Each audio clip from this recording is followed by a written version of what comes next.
Good morning. It's April 1st, and we're in Deuteronomy chapter 20 today. And this is, I think, an interesting passage about Israel going to war and what the commanders are supposed to say to them before they do.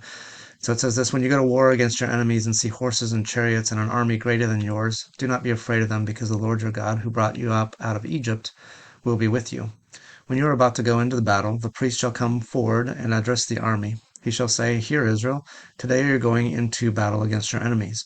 Do not be faint-hearted or afraid. Do not panic or be terrified by them, for the Lord your God is the one who goes with you to fight for you against your enemies to give you victory.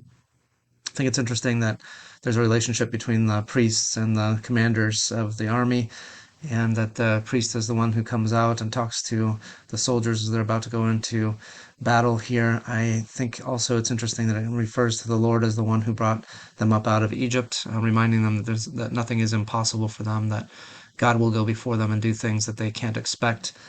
But then in the next paragraph, it also says, The officer shall say to the army, Has anyone built a new house and not yet gone to, begun to live in it? And there's going to be a bunch of different possible excuses for taking somebody out of the battle. And I often wonder, I guess, when I read that, what would I do in that situation? It's easy to come up with an excuse not to do what God has called you to do, even if He's given all of the resources that are necessary for it and promised success in the journey.